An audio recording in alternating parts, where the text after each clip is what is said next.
Thank you. It's a bit of a wild ride. All right, well, why don't we go ahead and get started with introductions before we put up the PowerPoint, because we can all see each other a little bit better. And if it's okay with you, just to keep it orderly, I'll just call your name, and if you could do a short introduction, and then if you have anything significant that's happened since our last meeting, if you want to share that at this time, that would be good as well. So I'll start. I'm John Nowak. I'm the co-executive director of CHIP. And Lori, you want to go next? Lori Fleming, also co-executive director of CHIP. And Tanya? I'm Tanya Barnett. I'm the family resource navigator with the YMCA. And I don't know what's been happening other than flying back and forth to see my folks in New Jersey. So, and help them out. Susan? Hi, I'm Susan O'Brien, nurse practitioner at the school-based health centers in Port Townsend and Chimacum, and also work at the county. And Julie? Good afternoon. I am Julie Canterbury, and I am involved in a lot of different areas in Port Townsend. We're currently working on mental health first aid program and doing training. We're also working with expanding our contract with the schools, and I can go on, but we're doing private practice and very, very busy. Carrie? Hi, everybody. This is Carrie Ehrhardt. I'm employed at the Port Townsend School District. My main role is the high school principal and CTE director. And Lexa? Lexa Murphy, I'm a child psychologist. I am jumping out of my skin this morning because I'm a foster parent and we just found out that adoption is being moved up to early summer. So I'm home alone with the kids and we're all excited and I may get pulled away at some point, but that's my big update. That has nothing to do with this meeting, but that's why I'm flushed and excited today. Wow, very exciting. That's wonderful. I'd argue that has everything to do with this meeting, actually. Denise?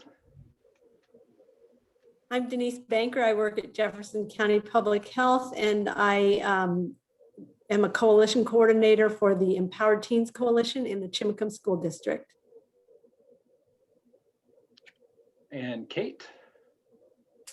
Hi, everyone. Kate Dean, commissioner with Jefferson County, parent of 2 teenagers, step parent of 2 other teenagers. So also deeply interested in what we talk about here. And Jean? Hi, I'm Jean Scarborough. I'm the clinical director at Jumping Mouse Children's Center, where we do mental health therapy with kiddos ages 2 to 12. And currently we're working in Brennan. We have a therapist there and also providing some trauma and some support groups to teachers around trauma-informed care. And we are also doing that in Chimacum and talking with Chimacum right now about how we can expand our program starting next fall. So potentially having a therapist. But I think it feels pretty personal for a lot of folks attending the meeting today. So that's wonderful. Lori, you mind putting the slides up?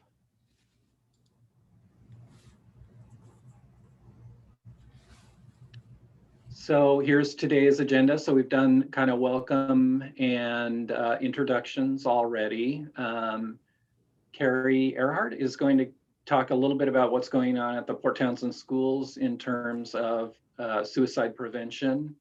And then Lexa and Cynthia are going to do a presentation on the update to the survey that they completed that was similar to the Healthy Youth survey. Hopefully we'll have some time to talk a little bit about the strategic framework. I don't think I saw Emma on the call, so I'm not sure if she'll be attending today. And then the end will be kind of action items and discussion about the next meeting. So any questions or additions to the agenda? Give you a second to respond. Okay, then Carrie, I think if you're ready, we'll let you you go ahead. Okay, thank you, John. in addition to being the high school principal and the CTE director, I also have the job at the district, which is not very exciting, called Policy Council Director.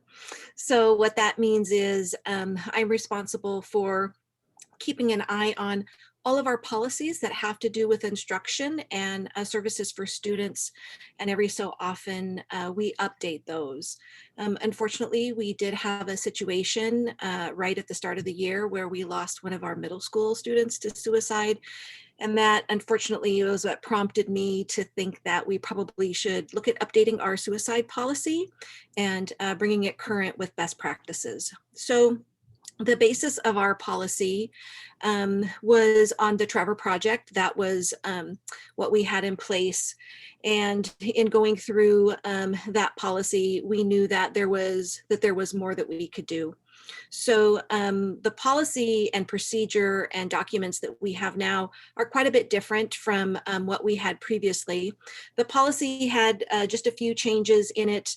The main additions to the policy, if you look through it, is we now have a required training component in there for suicide prevention and intervention, not just for school-based staff, but for all staff, including bus drivers, kitchen workers. Anybody that's employed by the district will now have an annual training on suicide prevention and intervention with our students.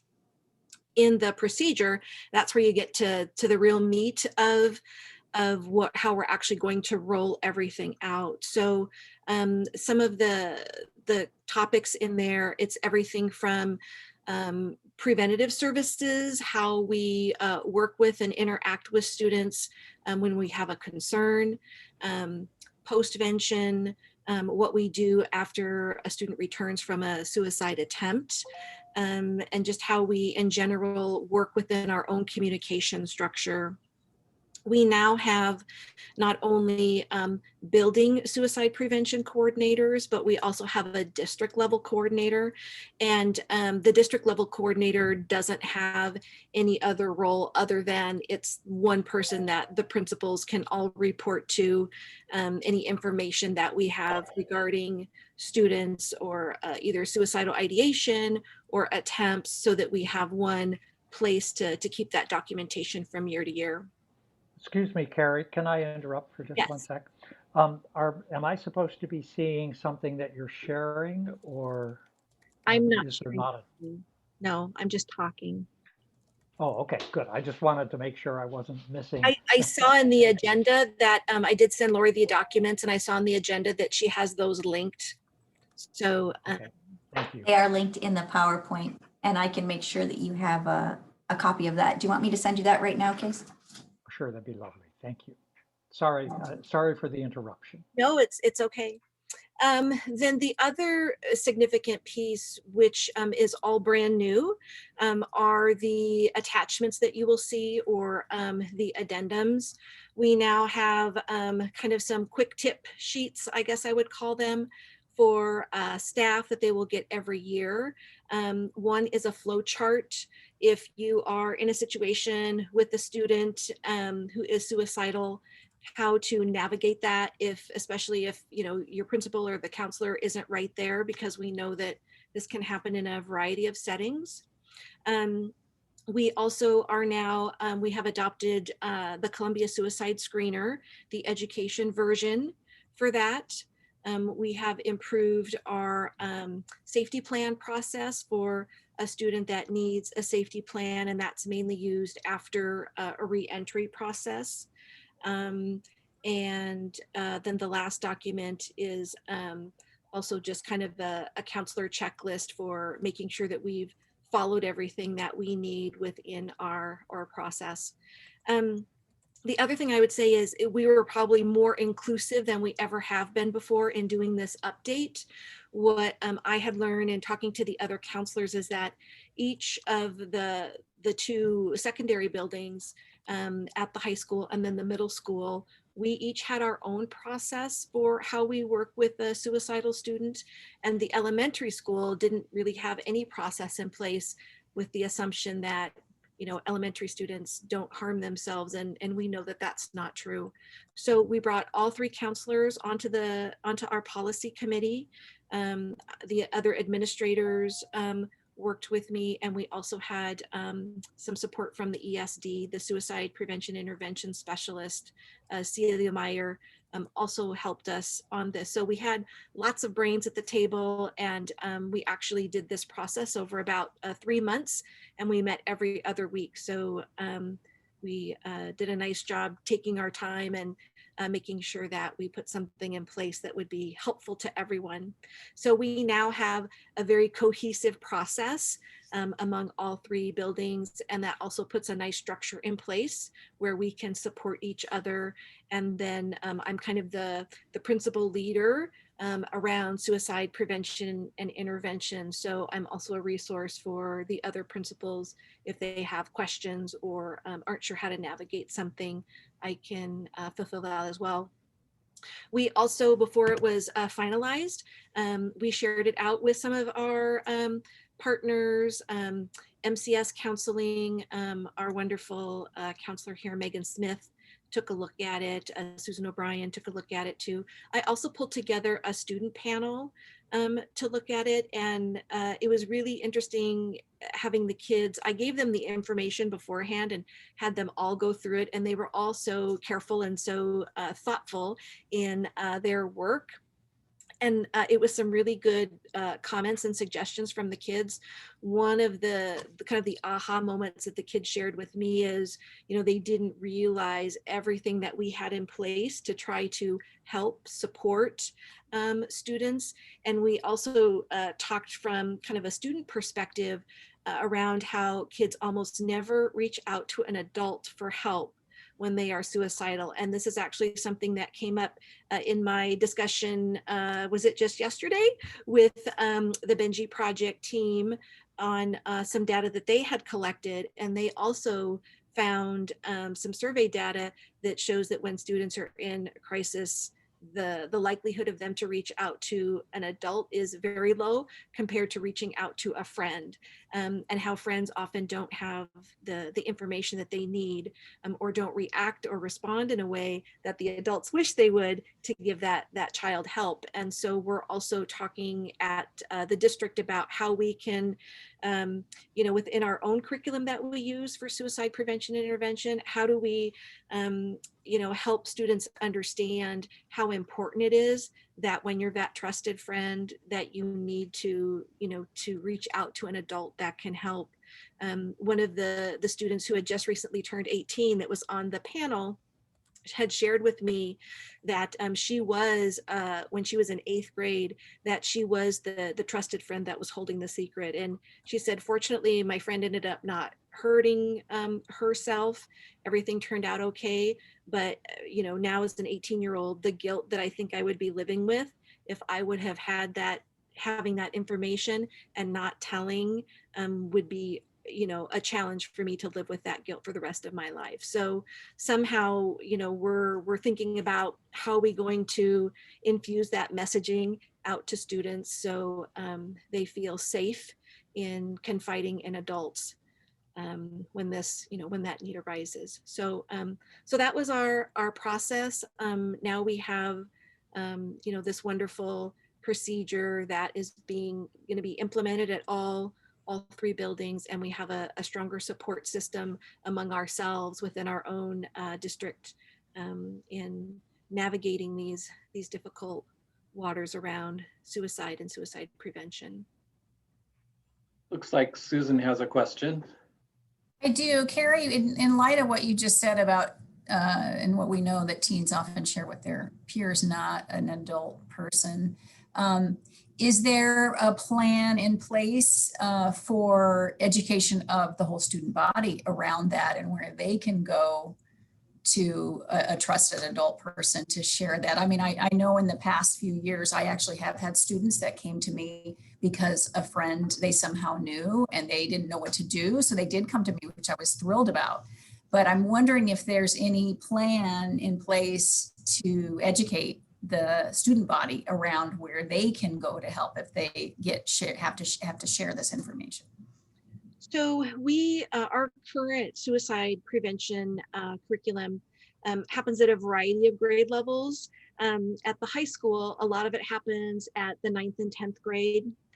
We have kind of our own resources that we use. We've also utilized the Benji project for some of that, and Dove House has been another partner. So we try to reiterate it at different times and through you know, different scenarios where that need might be. What we were trying to figure out is we do the training with the kids around tell an adult. And in fact, we were kind of chuckling with the Benji project. It's like, you know, sometimes you give this information to kids and you get the, you know, the eye roll from the kids like, oh yeah, sure. So it's our thinking around, I don't know that it's a different lesson around telling the adult, but it's like, how do we get kids to understand? I mean, we know that they know that it's serious, and what, you know, where is that relationship piece that is missing, and how do we infuse that to the kids so that they will trust us, you know, whether it's a health practitioner or a teacher or a parent or just any safe adult. You know, we haven't exactly figured that out yet. We know we need to put it in more, but we don't know that just, you know, saying it more is going to make a difference. So what that, you know, that magic key is, we haven't found that yet, but we're definitely thinking about it. It was Well, it may not feel safe for the person themselves that is feeling these suicidal thoughts, but I'm thinking that if it's like one person removed, that those students may feel less resistance to an adult. That was kind of my thinking, but I don't know, maybe that's yeah. not true. It's, you know, it's really interesting when a couple of years ago, we highlighted the S word as a project here, and we had some therapists come in and work with our entire student body around the movie. And one of the things that I heard from the survivors in that film, as well as just from a recent situation we had with a student who's actually fortunately getting some support now, who had an attempt about a month ago that we didn't even know about. And the parent didn't even tell us about it. You know, we could have had a safety plan put in place for this student. We didn't know about it. And what it all came around to was the shame. It was about, you know, that stigma and the shame that, you know, I've done this, my child tried to do this. I can't tell, we can't tell. And so it's obviously it's a much deeper issue if, you know, there's a suicide attempt by a student and the parent doesn't even let the school know. And then that child returns without having those supports in place that we could have put in place if we would have known. And this is now an incident where there's, you know, now been almost a second attempt that we found out about and was able to get ahead of because the parent called us and said, I think my child is about to harm herself at school. So so we know that it's not just with the kids, it's with the adults too, it's with the parents too. So it's a deeper topic that we know we need to explore. Jenny, do you have a question? Well, a response and a question. I actually am working with that family, Carrie. And one of the biggest struggles for that family, and I did actually contact our Blue Heron counselor, because the brother is here as well, who I understood contacted the high school. So I'm not sure where that got lost, but I am working with the family, have worked with them since last year. And one of the biggest struggles Mom shared with me was the mental health follow-up possibilities that were very, very, very little. She felt like she and the child were treated as if they were not that important. So the postvention material is really, really important too, because, and the shame, I get it, but this mom trusts me because I've been working with her for 2 years. But the inadequate mental health response resources are a huge problem. And one of the things I'm kind of noticing about this conversation is discovery behavioral health is not in this conversation. And yet they are at this point in some ways a kind of a centerpiece of our mental health system. So I'd like to see what we can do more about that. I don't know enough about how the whole mental health structure works like as a system. Yeah, to be able to respond to that. But I certainly know as an educator that there always seems to be more mental health need than there are services available. And so, I don't know what barriers that, that family experienced with the mental health system. So, one of the real problems is that many of the mental health therapeutic providers in the community do not take Apple Health or Medicaid. So we have a really limited number of options to send our families to. And the ones that do, they're wonderful, but there's probably 10 times more need than what services are provided. It's very frustrating. I think I'll try to move us along. Carrie, that was so helpful. Thank you very much. And I guess kind of a couple of moving forward questions. Jenny, I want to make sure we don't lose that idea about, post-event support services from the therapeutic community. And other mental health providers have brought that up to me in the past, so I know that's definitely an issue. So as we talk moving forward about our plan, I think we should make sure we do that. And then Carrie, we're looking for some standardized tools to use in terms of education for the community outside of the schools. And I'm wondering, if we could maybe reach out to you in the future about what has been effective and what hasn't been effective, and maybe that'll help us shape some of the tools that we're going to use moving forward. I would be happy. Thank you. Yeah. I'll be back maybe by 3 or so. You want to go up with me? All right. Any last questions for Carrie before we turn her loose? I also wanted to highlight a couple of things that are in the chat box, John. Okay. Or you can. Nope, you're good. Go. Okay. Susan had a question around wondering if this had been shared in other school districts. And that was a question for Carrie.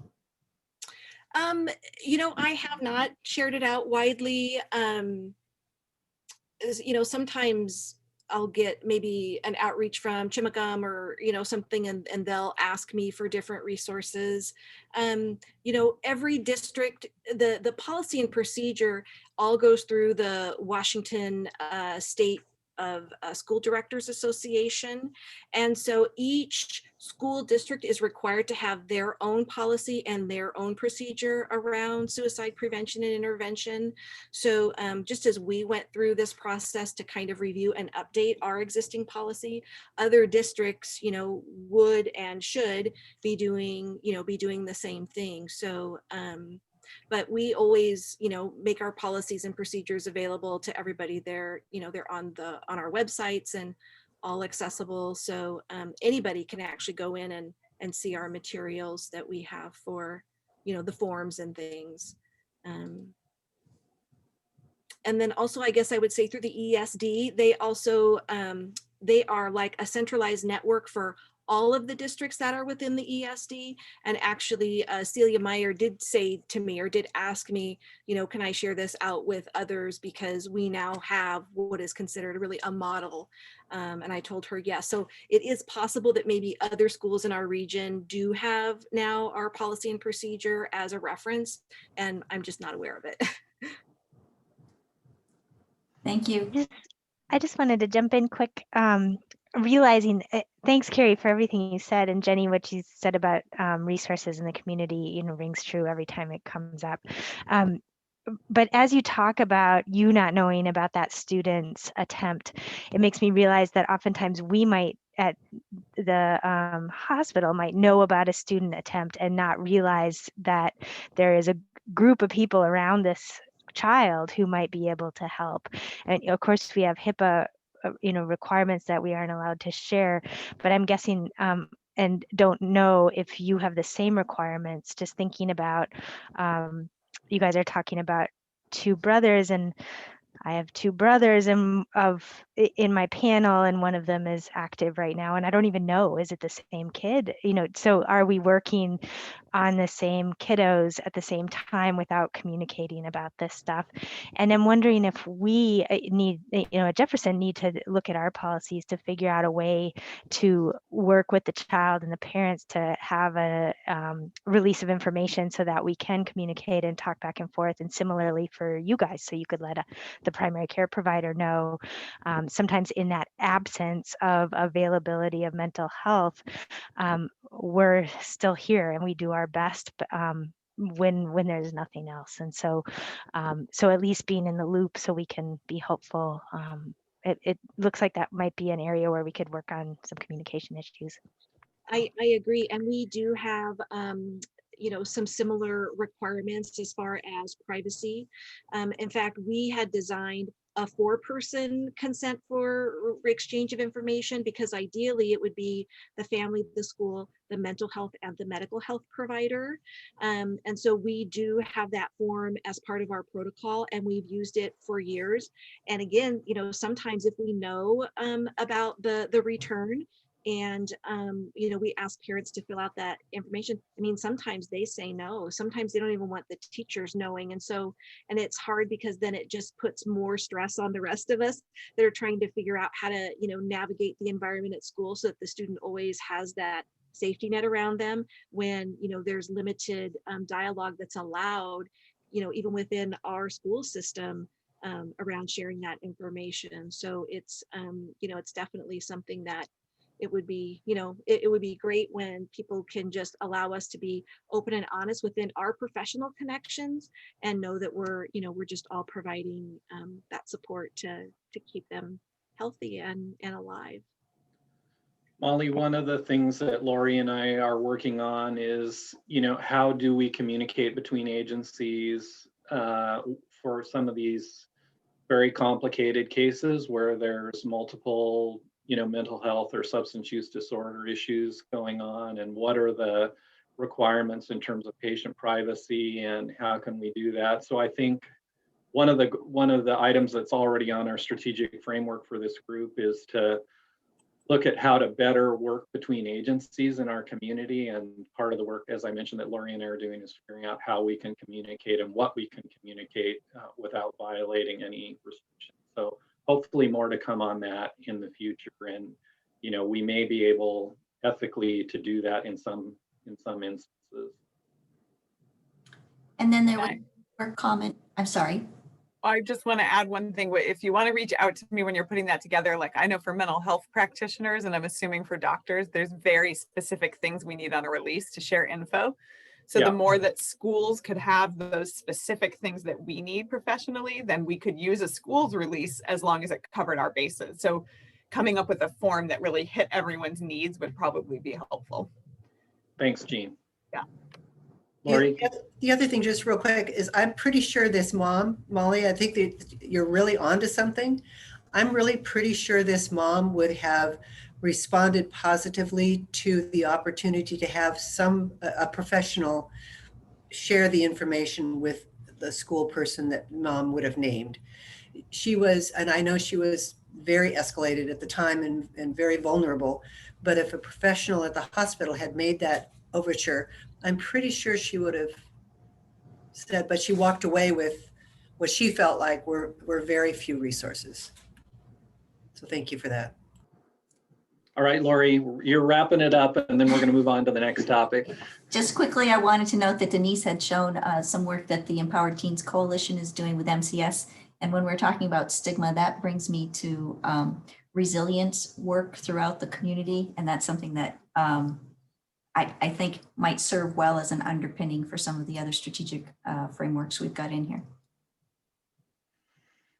All right, I think the next thing on the agenda is Cynthia and Lexa doing a presentation about the recently completed survey. And if you guys are ready to go, we'll let you launch into it.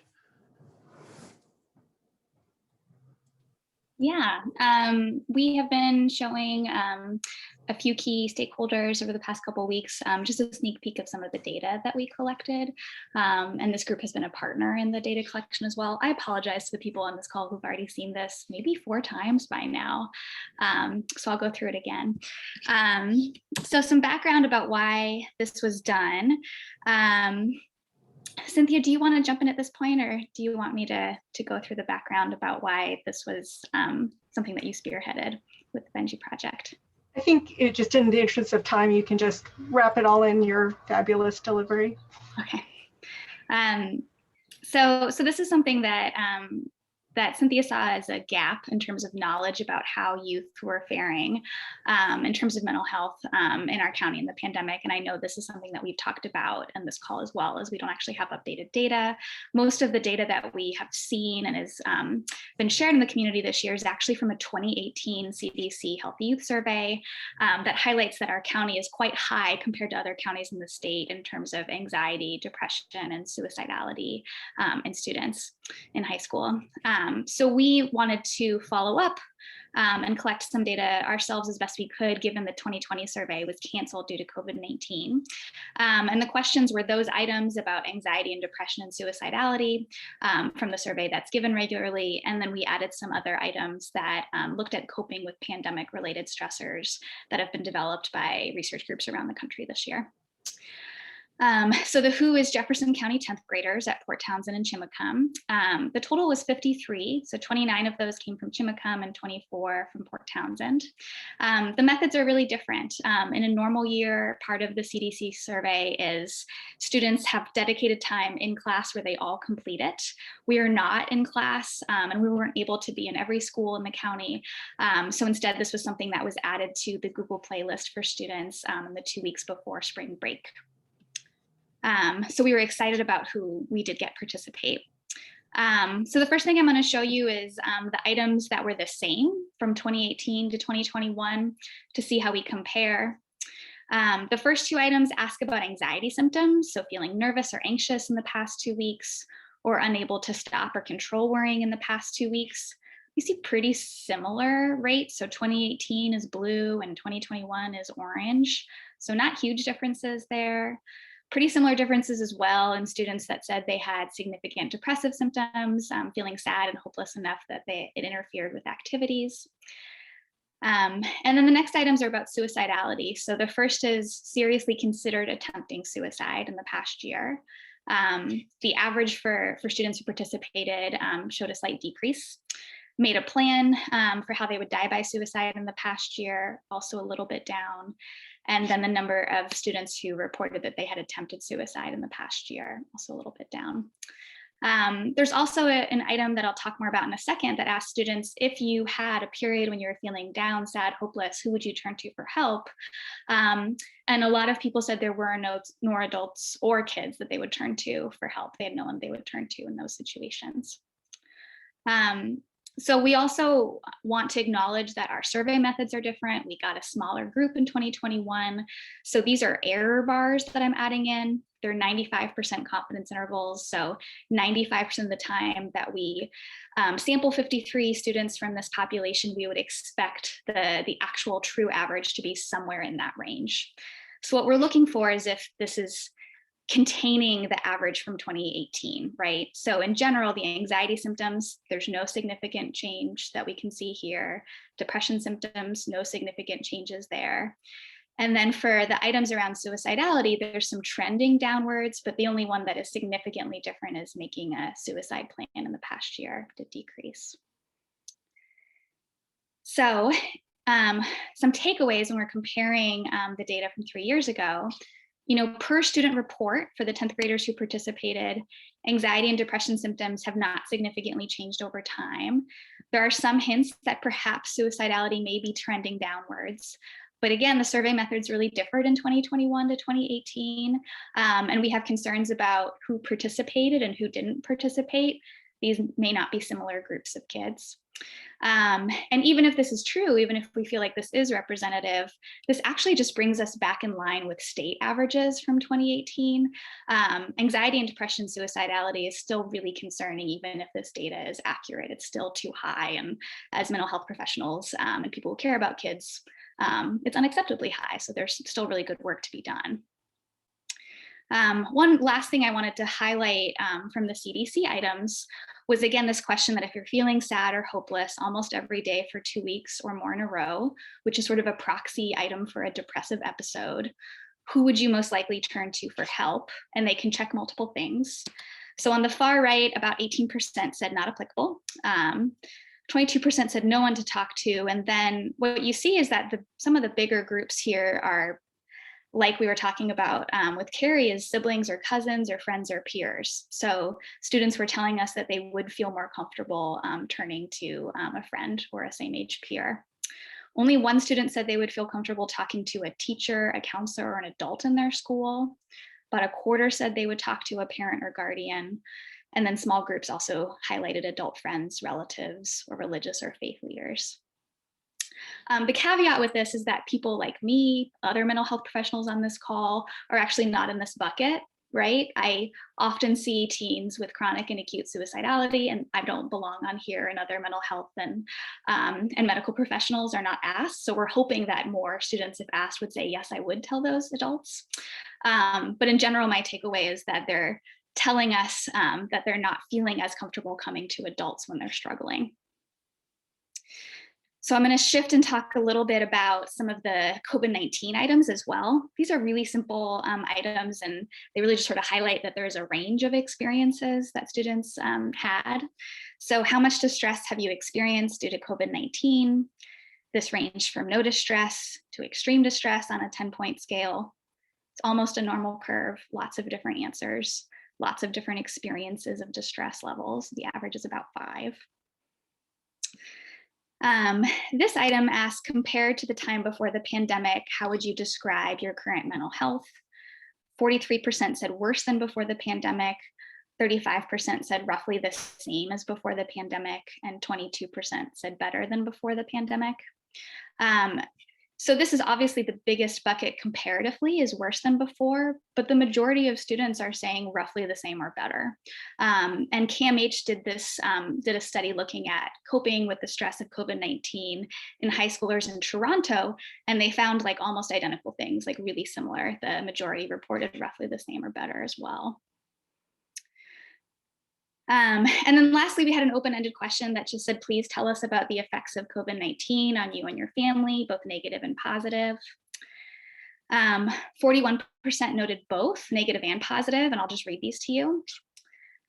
I have never been the biggest fan of in-school learning. My mom has pushed me towards PI for years. I should have done it years ago. I get it now. The bull that comes along with being in school each day is not there anymore. The drama, the cliques, the troubles from some of the people gone. The negative is not seeing some of your friends as much. Another 10th grader said, not being able to get out of the house as much to do things has been definitely the worst part for us, but we've also had a lot more family nights where we just get to hang out as a family. And another said, it is a good bonding experience, but then when you cannot do anything, it starts to take a toll on you. 31% noted only negative effects. They shared things like, I took it hard. I am a very social person, so everything I was used to doing was taken from me. I had many anxiety attacks and just wanted things to go back to normal. I really lost myself. I still feel this way and feel like I can't escape it. I can't stand being at home. I need to be around other people and interact. Another student said, not being able to socialize with my friends has been particularly hard. Online school means that I largely stay in one room every day. This has meant that my social anxiety has gotten much worse when forced to socialize. My family overall has not been impacted much due to the fact that my guardian is an essential worker. Another student said, profoundly, it has shoved us together physically and seems to make us further apart emotionally. 10% only shared positive effects. Not having to go to school in person has been the single most helpful thing for my mental health that's ever happened. Another said COVID helped my family grow closer. Since we have been stuck inside together for so long, I cannot think of any ways that it has affected us negatively. Another said my family and I have become closer and more athletic. And another said I have found my values. And then 18% noted no effects. We got fun responses like, not many effects. So some takeaways from this part of the survey for us have been, wow, 10th graders are reporting a range of experiences related to the pandemic. And I think as an adult, I agree with that in my peer group too, right? There's not a single way that we've all responded or been impacted. The majority of students reported that their current mental health was the same or better compared to before the pandemic. And when asked to share about the effects on themselves and their family, many described the impact of remote school, some as positive and some as negative. So I will stop my share and we can pause now, or Cynthia can share a video that's a nice complement to that before we move on, but I'll pause.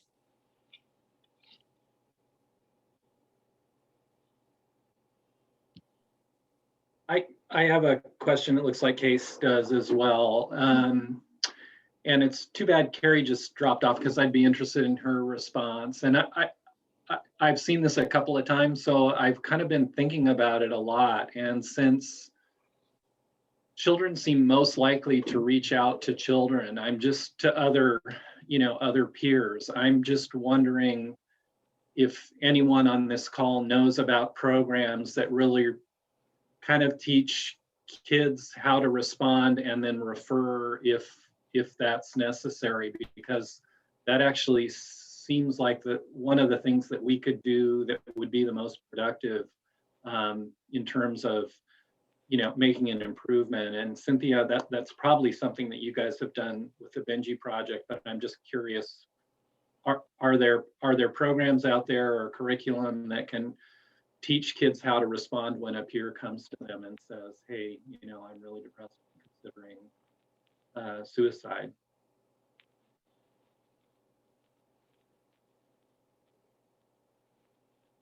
John, I wanted to let Case go, but there are several on the SAMHSA list: Substance Abuse, Mental Health Services Administration list. And that's the list that has curriculum that the Empowered Teens Coalitions, which we have one in Port Townsend, one in Chimacum, and we will soon possibly have one in Quilcene, Brennan.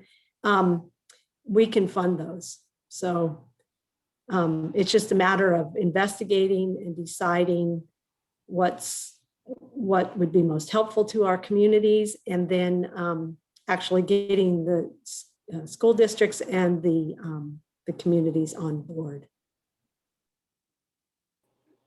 First of all, I want to appreciate how you qualified that since the methods were so different, it's very different to compare the results.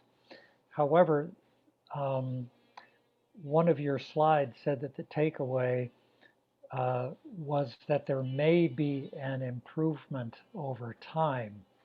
And I would be very, very reluctant to make that statement, because I would highly suspect that students who are depressed and anxious at home are the ones who are the least likely to respond to the survey. So given that, I wouldn't draw any comparisons about whether things are better or worse. And then the other thing is, in one of the last slides, you mentioned something of the majority of students said that things were either the same or better. And again, the difference in numbers who said it was the same and better, and the number of students, the percent of students who said it was worse, would leave me to say it's a wash. And I would be reluctant to say that the majority are doing better, because I don't want to give anybody the impression that this has been easy and that in fact it hasn't had an enormous negative impact on, what was the number, 43%? I mean, to me, that's almost half. And that's not I wouldn't call that the minority of students. I would say almost half of the students. Again, and again, with the numbers being so small, I would personally be reluctant to make any comparisons. Yeah, that's important. And we're trying to be really sensitive with the messaging. You know, the trending downwards within suicidality, I do want to respect 95% confidence intervals. And that's why we added those error bars. Like it could be anywhere within here, 95% of the time, it's going to overlap with what was collected in 2018. I do want to put the story within the context of larger data collection around suicidality in the US in 2020. There were lots of reasons to be quite concerned because a lot of risk factors for suicidality increased in the context of the pandemic, things that we know are risk factors like social isolation. And the data that's emerging suggests that 2020 rates of people who died by suicide actually declined from 2019. And a lot of that is being attributed to the fact that early in lockdowns, there was lots of local and national outreach and sort of amplification of crisis lines. And there were more utilization of crisis hotlines than ever before. And it seems like that outreach may have worked because it seems that fewer people did die by suicide last year. So we want to be really sensitive with the messaging. I'm also sensitive to telling stories where we know everyone is in crisis and suicidality is really bad, because that's a message that the American Academy for the Foundation of Suicide Prevention asks us not to share with teens, because the idea that there's sort of this coalition around like increase in suicidality is actually a risk factor for suicidality in teens due to contagion, which kids are really sensitive to. So I just want to be sensitive about messaging on both sides. Great. I appreciate the need for that, and thank you. But don't forget the 95% confidence levels has to do with populations where the data is collected the same way. Yes. And so given that you may have a completely skewed population, the 95% confidence level doesn't give me any confidence, really. That makes sense, yeah. All right, I know you guys have a video to show us still, and I want to respect everybody's time, so I'm going to move us along to take a look at the video, which is really wonderful, and then we're just going to have about 5 minutes at the end to wrap it up. Okay, I can share, right? Yes, okay. So I'm gonna stop my video because I've gotten feedback that Zoom is not the best environment for playing back video. I'm gonna try to maximize my bandwidth.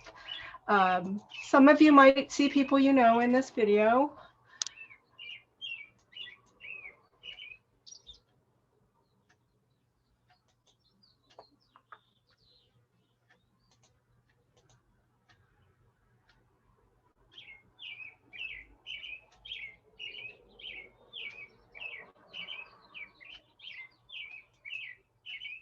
You guys see that?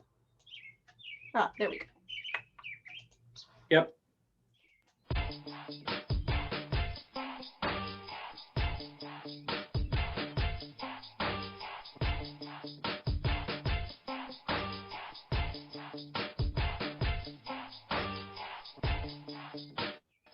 I wrote the word crazy because that's what this year has been for me. When we left school for the first time, we thought this would be over in 3 or 4 weeks, right? And then the news came that we would be extending that, and then another extension over and over again. And it just really felt, if you weren't resilient, you weren't gonna make it. Since I'm 17, I feel like this is a time where I have to learn how to do a lot more stuff of my own.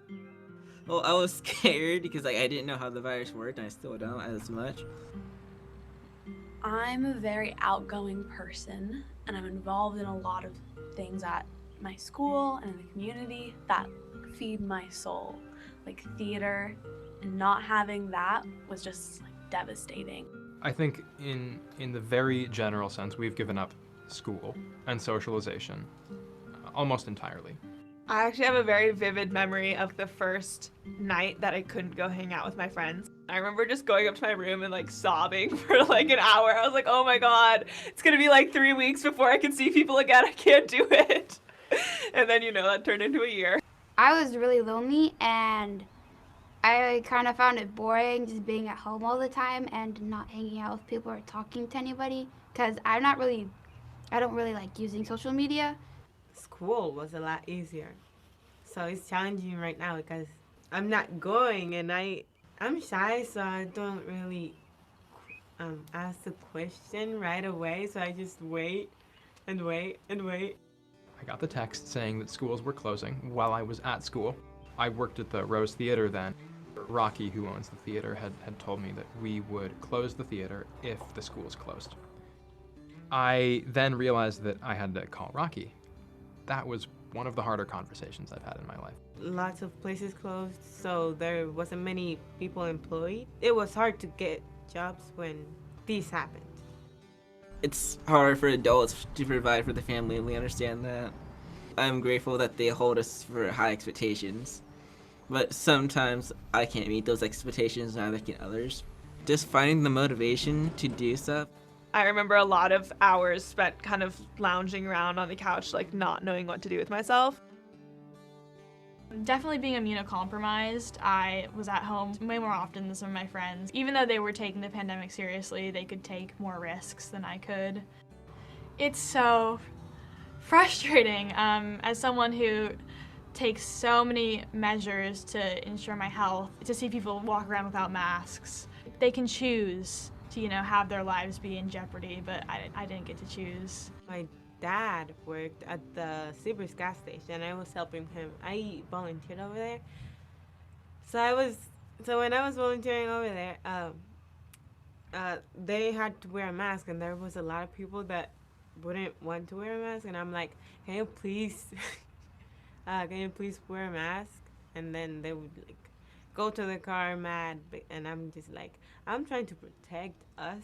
I feel like I got more shy around people, and so kind of don't like people now. I feel really strongly for my peers, and when I have gotten to interact with them, I can see that everyone's struggling. Mental health is the most important thing that we should learn how to manage throughout all of our education, and I feel like this has really emphasized that. Teenagehood is already really crazy, and things that weird happen, and so it makes it even worse going through that period in life and having to go through with pandemic also at the same time. It'll just come on me occasionally. We'll just finish watching a movie and I'll turn to my mom and I'll just I hate this. I want to go back to school. I miss my friends. I don't want to be at home anymore. And it'll just all hit me and I'll cry for an hour and then I'll be fine the next day. It comes and goes in waves, and sometimes I don't want to be strong anymore. 17-year-olds don't get to vote. So our stories are the least compelling and our voices are the least powerful. But we have been impacted. What we've taken on as greater society, everyone's feeling the same tolls, and it's not something that people will just forget. I've definitely grown up, mentally, and I feel like I am still growing into the person I need to become. I think it's definitely made me a stronger person. It's very cliche, but this whole thing has felt like a very long hike. I'm going up a very, very hard hill, and you think you see the fall summit, but then it's the third wave of the pandemic. Before, I didn't really care about sick people, but then when this happened, and I was worried about my family, so I started to be nicer. I think we should really stop focusing on the academic. Who's doing well? How are they going to recover after COVID? I want kids to still be here after COVID. I don't care that they failed a class. I just want them to still be here.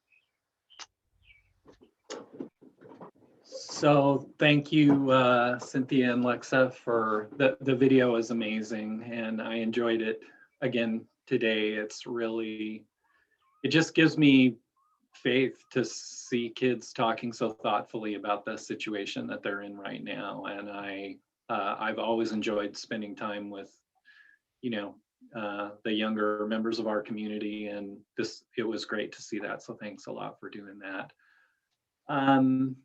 In the sake of time, I'm just going to kind of kick us off at the end here. Our mission is to kind of fix the bicycle while we're riding it at the same time. And so Lori and I have a goal of completing the strategic framework for the youth age band by August, which is when I'm going to retire. And Lori's main focus is on the HRSA grant that we've received, and so she doesn't have as much time to spend on these on the age band group that I've kind of been working on. So I really would like to have our focus over the next few meetings to try to complete the framework that we've kind of been showing you over meetings, but also talk about what are immediate items that we can put in place that might make this better. So your little bit of homework is Lori and I will send out to you the framework in the current state that it's in. And what I would like you to do is add any ideas that you have to add to that. And then I think that, the last couple of meetings where we've heard from, teens in our community and gotten a lot more information and data from the guests that we've had have been awesome. But I also want to make sure that we're kind of moving things along. So the next time we meet, we're going to spend, at least a third of the meeting on kind of what are the immediate things, the short-term things that we can do, and then at least a third of the meeting on advancing the framework and trying to get that into shape. And if you could, between now and the next meeting, take the framework, make any additions that you can think of right away, add those and send them back to Lori or me. That would be really wonderful. And we're really hoping to kind of move that along. And Lori looks like she has something important to say. So I'm going to turn it over to her to give us a final word. Just quickly, I wanted to ask if Lexa and Cynthia had come thinking that maybe there was something we should walk away with and start working on in your minds right away in response to this video. I don't want us to lose 3 weeks, or not just the video, but the data and the general thing. Is there some immediate term thing you'd like to leave us with? I think it's all pretty well been hit on, just how really how much depth there is in our teens, and how they're both, incredibly resilient and, just amaze us every day, but also need us so much. And I think the thing that I'm most focused on is that information around not feeling like they could turn to adults. And I think that's where, not just schools and not just healthcare providers, but our whole community could really make a difference. So that's my personal take. Lexa?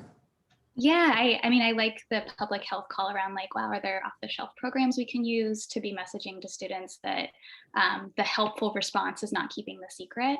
But it also reminds me, as an individual that works with teens, and there are lots of people that have individual work with teens, that as we're doing our suicide and risk assessments, we're also continuing to message. And if you have friends who are struggling, know that this is the safest thing to do, and this is the most loving and kind thing to do. So it's a good reminder for me to make sure I'm having those conversations with teens regularly about what they can do as friends for others who are struggling. Okay, we'll start there, and then work on our immediate term next meeting. Thanks, John. Thanks, everyone. Just so appreciate the work that everyone's doing, and I think it's particularly important in the current situation we're in with the pandemic. So thank you, everyone, and look forward to talking to you in about 3 weeks. Bye.